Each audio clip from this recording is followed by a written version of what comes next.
What's going on, guys? Welcome back to the channel. I hope all you guys had a happy new year. Now in today's video, we are going to be back to work on this Nissan Sentra. As you guys seen in the previous episode, we went ahead and put the new doors on. We also put on the new rocker panel. Now it's time to go ahead and start finishing this bad boy up. We got everything pretty much lined up. This front door doesn't really line up too good because we're going to have to do a little bit more pulling here in the front to get those gaps perfectly set up. And then inside, everything is looking pretty good. All we have to do now is basically clean everything up, clean all the surfaces, and get it perfectly ready to weld. So let's dive right into it and let's get this entire car stripped back down.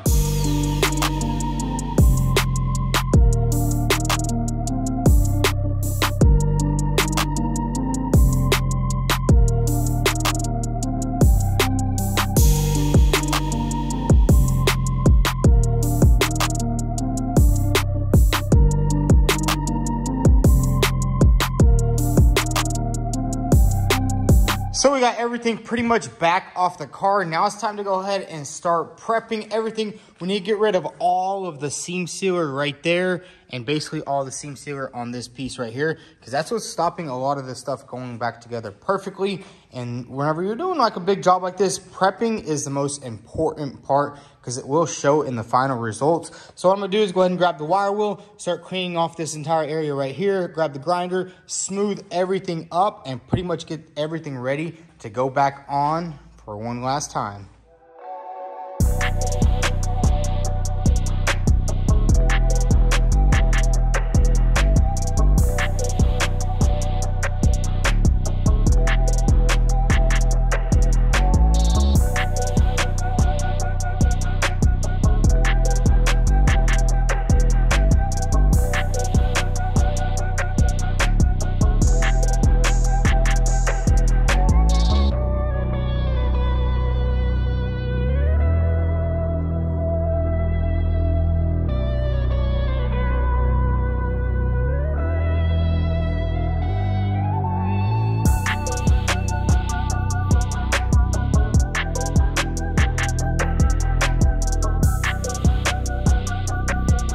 So we got everything nice and prepped, and then I also went ahead and sprayed weld through primer on all of the welding seams, so that way once we sandwich everything together, nothing is rusting or anything like that. Now it's time to go ahead and start doing the final fit up on this panel right here. So we're gonna go ahead and put it on and just start adjusting everything and getting everything perfectly into its place. Because as you guys know, the first time we did a test fit, that was kind of just a rough fit, see how bad everything was. And it turns out everything was lining up pretty great. And I didn't really put any weld through primer right here because this is where we're gonna put some panel bond right here. That's how they like to do it from the factory right there. So let's go ahead and put this thing on here and see how it lines up.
So check it out, we got the doors on for the final time, and I gotta say the gaps are looking good. We did have to do a little bit more pulling up here in the front, and check out that gap. It's pretty much even all the way through, and I gotta say it closes perfect. Literally just, I mean, you can close it with your pinky. It's still gonna need a little bit of adjustment. I kind of just threw it on there, but hey, everything's coming together. Same thing with the rear door.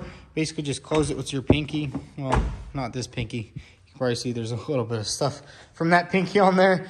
But it's looking really good. I mean, obviously later we can do a little bit more adjustment with the doors, but the fact that we went ahead and bolted everything into a factory location and it's lining up this good means everything's pretty much in its correct space. And I did do a little bit of measuring from all the other car that I had over there, and everything is looking good. So let's go ahead and take these doors off and get this thing fully welded in.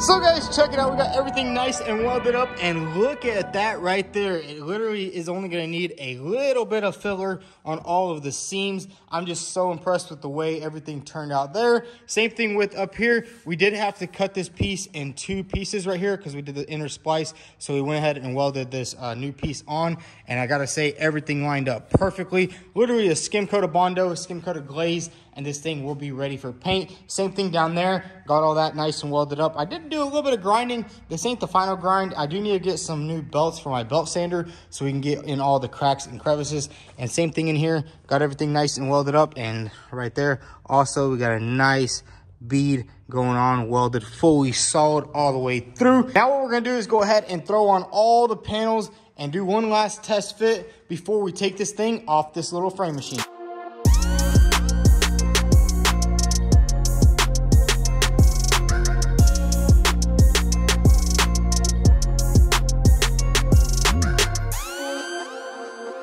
So check it out, we got everything back together on the car, and I gotta say, everything lined up perfectly. We went ahead and threw this fender on right here, and then I clipped everything in just to make sure everything lines up good. And check out the gaps. This one is a little bit big, but I did check on my other Nissan Sentra that I have outside, and it's exactly the same. And I'll tell you guys one thing, whenever you're ever working with a side impact car, always make sure to like test fit everything. As you can see, I got this door on, and then I also went ahead and threw on this seal right here. That is a very big important thing of putting on whenever you're getting your car, either getting it fixed by somebody or doing it yourself. You always want to make sure that whenever you put that seal on, the door closes perfectly tight and it's not like popping out. As you can see, this door is literally just, you can close it with ease. Same thing with the rear door, is you just open it and you can close it with ease with all the seals on. Because I know sometimes I've heard some stories where somebody would do some framework, they wouldn't put this seal on and they'd give the car away because,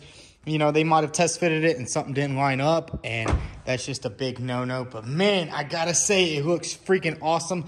Another thing to look at whenever you do get your car done at a frame shop, always look at the hinges, because a lot of people will actually bore out the holes. As you can see, this is factory. I didn't even adjust anything in the back.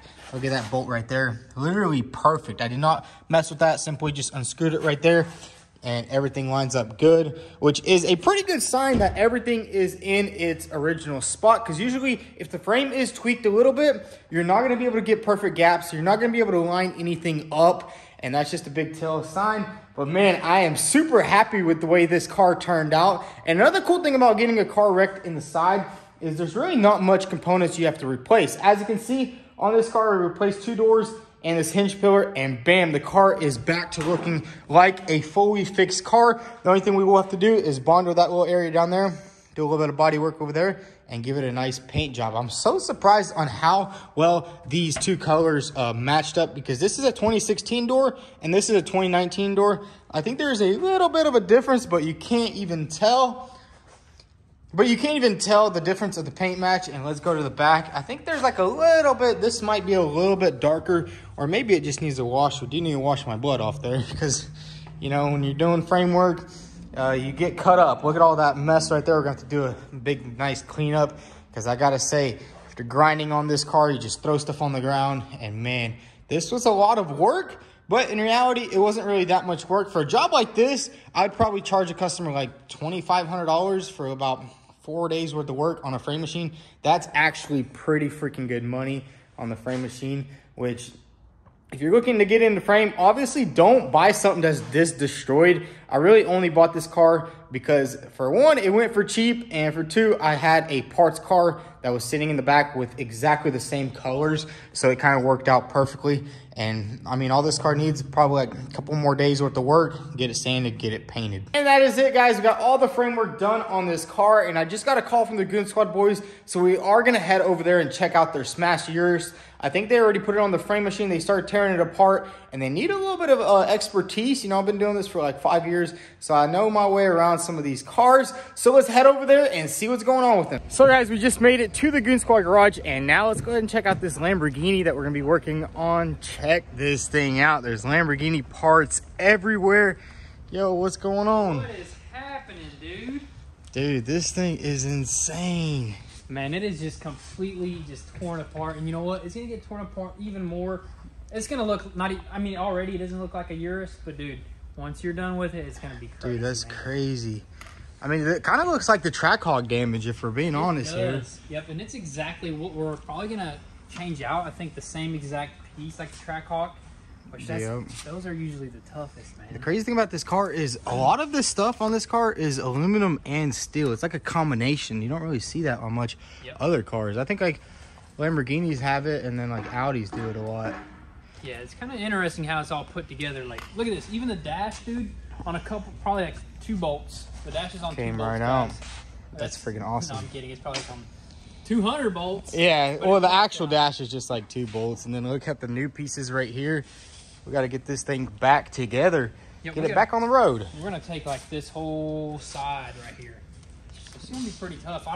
You really don't know how that disattaches, do you? Yeah, so I was actually talking to Simon a little bit earlier about how we're going to replace this entire piece right here. And it's kind of weird because like on big jobs like this, you can't really dive straight into it. You got to kind of go piece by piece and kind of find out the perfect way to replace it. But I think we got it. Yeah, it's like cliff jumping, you know. You jump off the cliff and you hope it's not shallow. Exactly. But I do want to check out the Porsche. Oh, yeah. The Porsche, man, it turned out amazing. We did a lot of work on this thing. Yeah. Changed both quarter panels, pulled out a few other little sections. Dang, that color. Dang, it looks so much different on camera right? than in person. In real life, like, you see this color and it's beautiful as can be. And then when you see it on camera, it's still good looking, but it does. On camera, it just looks like a lot lighter. Really? Yeah, it looks like a baby blue. But that's in person, crazy. This Miami thing is blue. sick. Oh, yeah, we had this thing all apart whenever we replaced all these pieces. I know, so, like, with the Urus being apart like that, like, this kind of, like... Yeah, it's really not a big deal. You know, look at the front end, though. Like, show them that front end. That front end is sick. Dang, especially that carbon. GT2 RS. Everything lined up perfectly. All the gaps, man. We thought we might have to do some pulling up front, but it turns out everything is lined up. Yeah, I think it was just a little bit... If you guys probably seen my last video on this Porsche, it was just a little bit damaged, but really there was no impact. It was kind of just from it sliding. So it didn't really do anything there. Very easy stuff, man. So what are you guys lacking on this thing? Just like a couple things here and there? $20,000 worth of parts. Finishing touches, like literally like this stuff right here, the mesh.